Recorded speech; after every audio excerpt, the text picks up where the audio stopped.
thank you for joining me today. I will be working on this chair. This is my Nana's chair.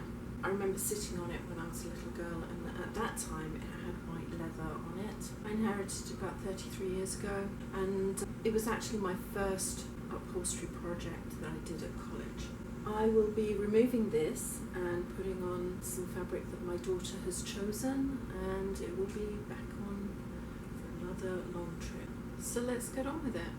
When I did it originally, I had to take all of this out and re-tack everything into position. 30 years ago, we didn't use staplers very much. These seem to be still quite tight. These are the traditional width of webbing in the UK. When I recovered it in 2000, I did use staples. I'm going to take these few that are left in out.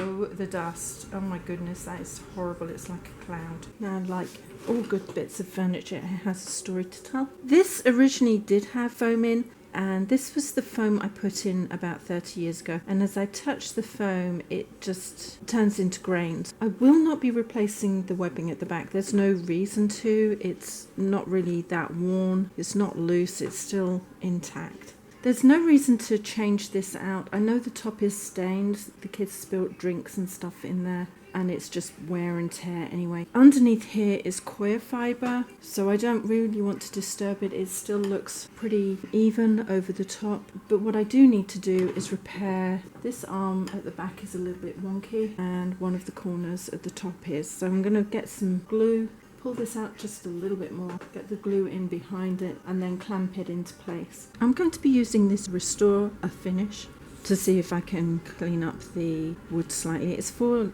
golden oak. I think it would do for this. I'll go down the front here first. I might need to put a couple of layers on it. I'll just make my way around on each leg and across the bottom here on all the bits of wood that show. I don't want to do too much to it, but this should do the trick just to liven the wood up slightly. You can already see how this has changed in colour compared to this, and as I go over this, it will just restore the colour here too. This is just the first layer. I'm pleased with the way this is coming up.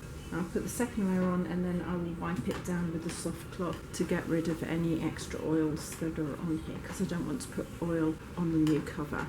I originally didn't have anything on here because when I was taught this years ago, they never told you that you should. I don't think they actually realised you should do it. Anyway, pop this up here to the edge. It doesn't need to go over the top, it's just holding the foam so it doesn't tear. It doesn't need too many staples.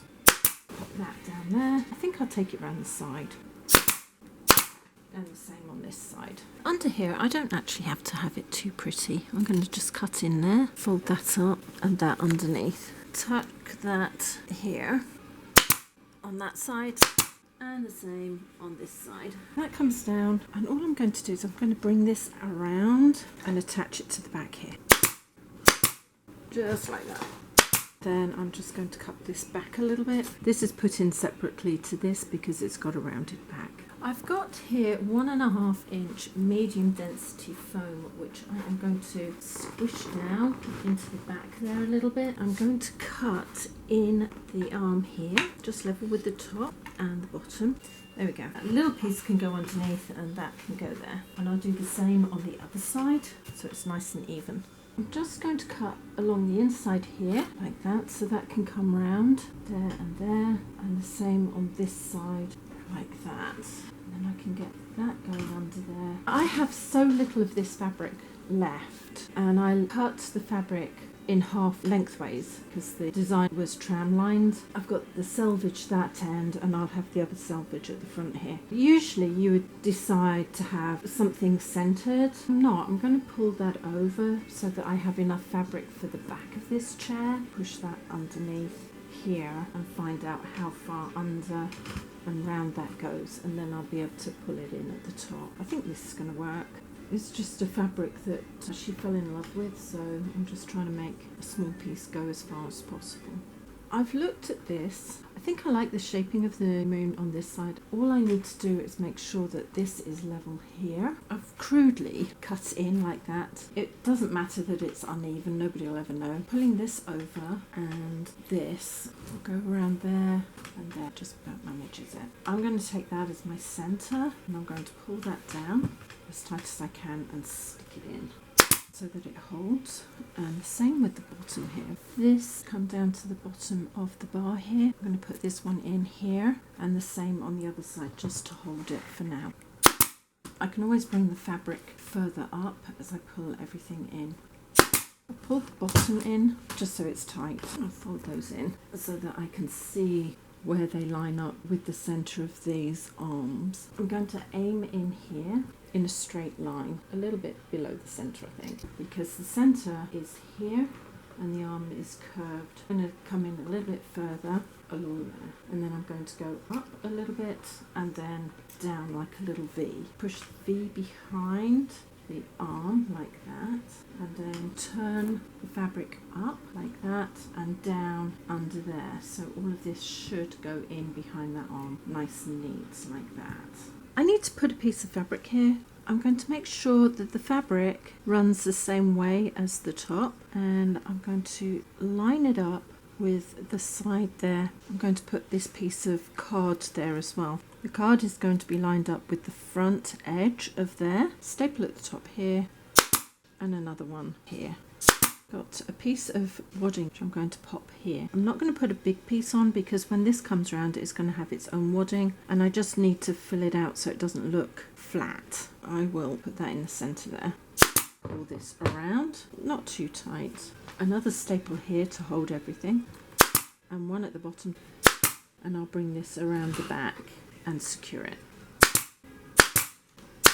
And I'll do the same on the other side when I get there. Trim that down here, not too close, and that would be fine there.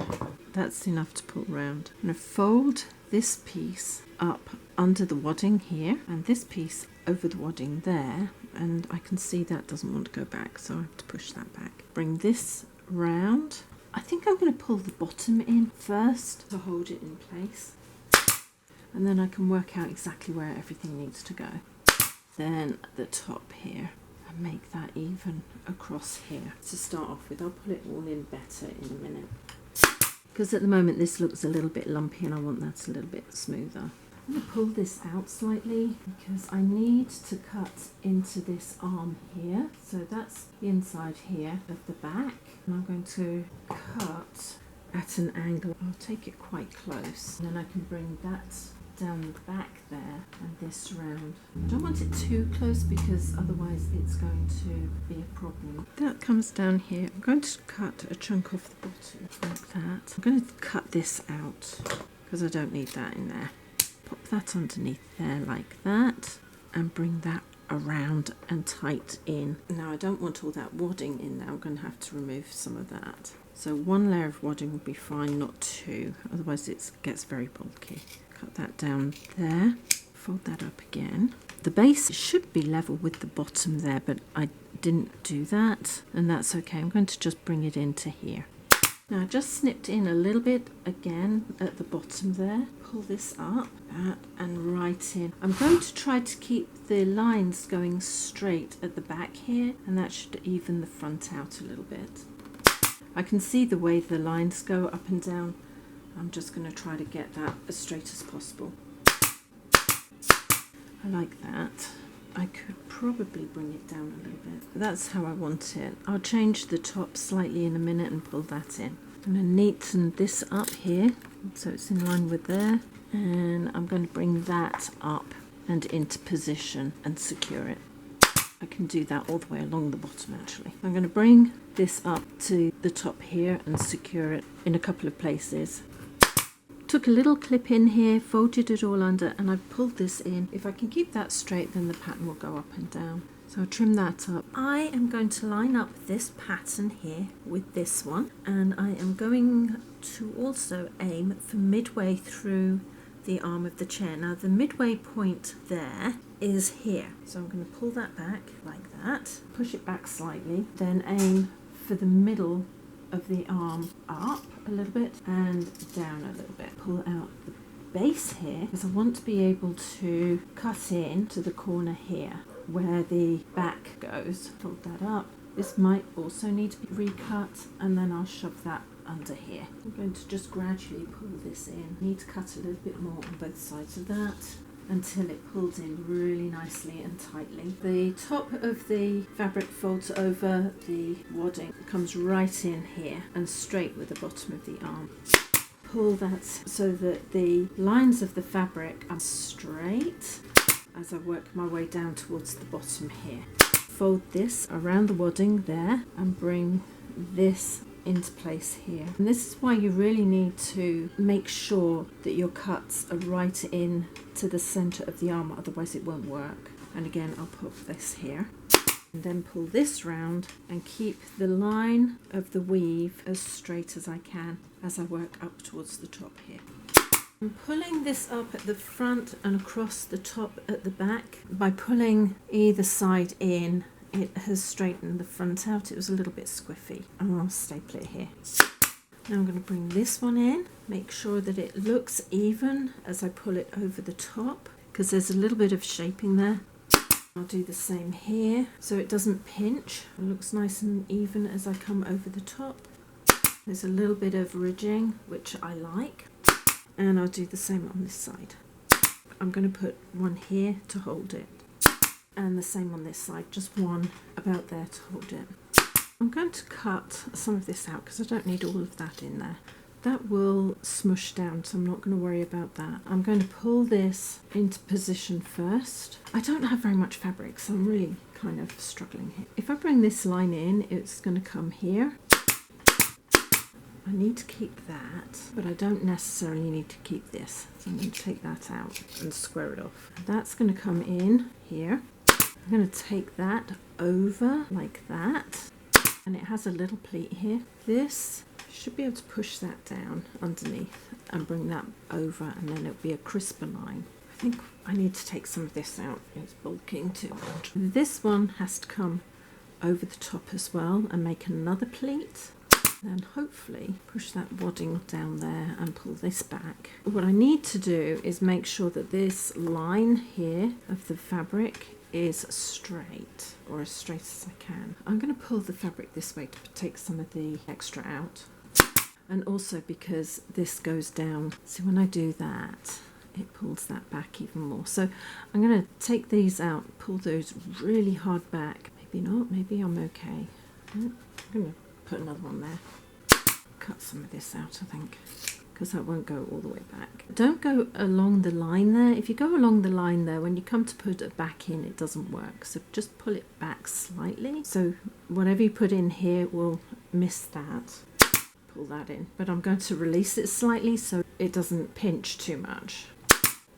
That looks smooth from the front and it looks smooth on the back. So I'm going to just cut across here to the other side, and I'll work the other side in too. All I've got to do is work in the bottom here, and that's done. I've re-webbed over the top of the original webbing, just over where the springs are. I don't need to go any further, that's where the weight is. This is super soft foam which I've put across, and I'm going to cut down in this corner like this, so that that will go either side. I'm not going to cut it into a square, it doesn't need that. And I'll do the same on this side. That will just get folded down into there and disappear as the cover is brought down on it. And all I'm going to do is cut along the top here towards the back so that it takes on the shape of the chair seat, and I'll do the same on the other side. It doesn't have to be perfect. I've laid the dacron over the top, and I'm just going to cut into the corner, not too close, so that that actually pops down in there. Do the other side and the same there, just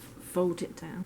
The top of the moon is here, so I'm going to push that there and start fitting it into the back along there, because although the back is curved, this part needs to be even. If I've got an inch there, I need an inch on that side and bring it in, and that should go into there nicely. The other thing you need to do is when you are putting patterns in is to make sure that the parts are matching up. I have a star here that matches up with that one. I'm going to pull that slightly that way. I'm going to twist this so it goes along the inside of there, and I am just going to cut in at an angle here towards them. I'm not going to go too far. Pull that one down that side and then push that one underneath, and I'll do the same on the other side. I've just cut this in and pushed that all the way down the back. If I pull this forward, you can see the bottom of the moon there, and it comes around here. So I think I have that in position. I'm trying to think back to when I was a child and what kind of finish it had. And I seem to remember that it had the wood showing and a band of decorative tacks across here. I'm going to cut the side here across so that when all of this is pulled in, it'll be even and I can still cut it back. I'm going to come in the centre of here and pull it down and staple it around about here to start off with. That should be well into the part above here, yeah. I'll measure it and bring it down when I need to. If I carefully take that out, nobody will notice. And I'll do the same on this side too. Again, I'm going to come down in the centre here and secure it for now. If I bring this back here and fold it, it doesn't quite cover what's going on here. So I'm going to just pop this here, and you'll see that my dacron actually isn't in line here, which is why I need to put a little bit more in there. So bring that round, fold that over the dacron, and then pull it down and into place. I'm going to measure from the top of the wood there is 1 inch is about here. I'm going to put my first staple here. I'm going to try to flatten this slightly so that the pattern doesn't go up quite so much. So I'm going to pull that down and into the back a little bit and then staple it so it's even. Again, pull it down so that it looks even, and I'll put a staple here. And then I can start measuring to make sure that everything is where I need it. Because at the moment I'm kind of guesstimating where everything is. I'm going to be able to cut all of this up a little bit. Let's pull that down. I'm going to move this one. The kind of fabric this is, it didn't make any mark at all. Bring that down in a straight line. I'm trying to get a nice shaping up here as well. It might mean that I have to go back and take some more out of here. With a bit of luck, I'm going to get it where I want it first time. I'm going to pull the front a little bit more into position. I've managed to put this going across here, and I am going to cut in like this towards the corner of this leg. Not all the way in, because what I want to do is make sure that this comes down either side like that and down. I really need to cut in a little bit closer. I would say within 1/4 of an inch, but not up to the inside corner. When it's pushed down and into place, it shouldn't unravel. That looks pretty neat. And pull it down. I think I could go just a little bit closer, because if I pull it like that, I've got about 1/2 inch. So I'm going to take it a little bit closer, still not all the way in, so that when I do push that down like that, it's a nice edge, and turn it under. That's better, I like that. You really need to try it a couple of times before you say, yes, that's exactly where I want it to go.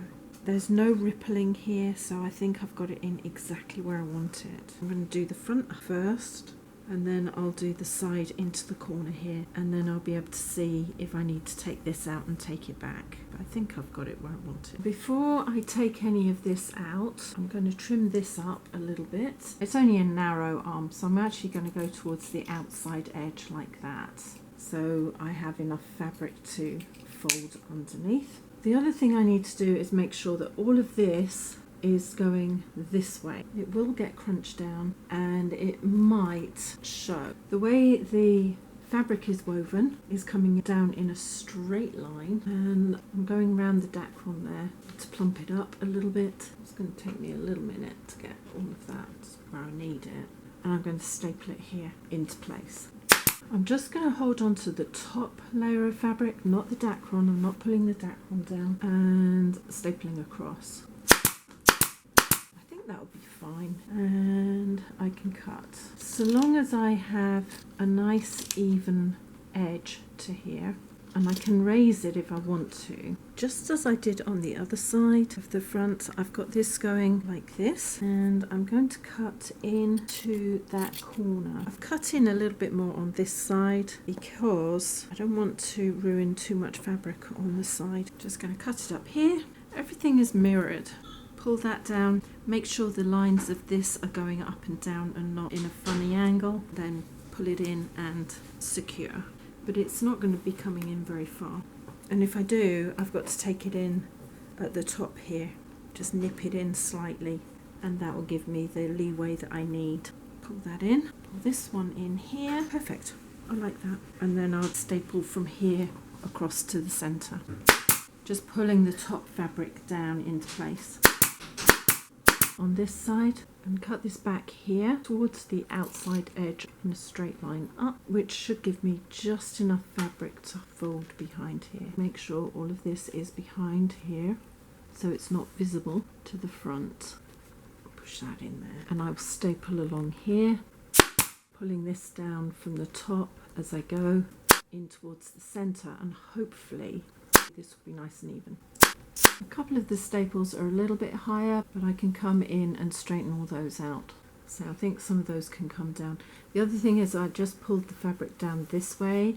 I didn't pull it forward a little bit towards the back when I first started putting it in, and it's gone in nicely. There isn't too much. It goes up evenly to here, and then it kind of comes down a little bit here. It's obviously lower in the back than it is at the front, but I'm pleased with that. I'll do the other side now. I've cut it up, but I think I'm going to try to make it even to 1.5 inches from the bottom up, which means most of these are going to be in the right place and then a little bit too high, so I have to bring those down. But I think that look quite nice and even. Along here I've just cut back slightly so this will fold around and hide everything. Staple in here, and I'll undo this one up to the center and then just round it into the center so it looks nice and smooth. On the back here I'm just going to take this down so it's level with the outside of that leg, and I'm going to do more or less the same with this, although I'm not going to go down quite as far. I'm going to take the rest of these out so I can pull this in with the line of the inside of the leg there, and this will take any wrinkling out here so it'll look as smooth as it does that side. And I'm not pulling it across, I'm just pulling it straight down. Anything that looks a bit odd when I put the band across here will be hidden, and I think I can just cut that across. I'm just going to pull this out slightly and cut down the front of the leg, just a little way because I don't want to lose too much fabric. Fold that behind and pull that into place, and I'll secure this like I did before, from here to the centre and from there to the centre. And again, just pull it straight down rather than forward, and then you'll get a nice look on the side. I'll take this one out, but I'll do that when I get a little bit closer. All I've done here is put my staples at 1.5 inches back from the bottom edge. I'm going to take all of these lower ones out and then cut up. All I did was I folded the fabric across and then put the decorative tacks in line. They're about 1.5 inches wide, but some vary because I wanted it to fit across here. I'm actually not very happy with this. I think this can come in a little bit more, which I'm going to do on both sides. So it's a case of taking these out and pulling it more into line. Shouldn't take a minute. I'm going to put a bit of filler in, redo that, and then bring it in. And if it has to come in at an angle, that's not so bad. It just needs to more or less line up, that's all. Because I can't take it from there and bring it down. I have to do it from here. I just found it rather difficult with this fabric because it frays to cut it and fold it where it needed to be. Thank you for joining me on this project. I noticed when I was going through the film footage that I had started this a number of years ago, taking me about 2 years to do for my daughter. It really is a case of the shoemaker's children have no shoes. The upholsterer's children don't have things upholstered. I think my daughter is going to be absolutely thrilled with it when she eventually gets it. This chair has already done 3 international moves and it's got 1 more to make. and then of course the in-between moves as well. So it's a very, very well travelled chair. I think my nana would be absolutely thrilled with it, especially knowing that it's going on to the next generation. I'm pleased with it. I'm pleased with the way it's turned out. It looks nice and fresh. I'm even going to send pictures to my mother so my mother knows what her mother's chair now looks like. If you want to hear more from me, please subscribe, hit the bell button, and a few thumbs up would be absolutely brilliant. And in the meantime, take care. See you later. Ciao.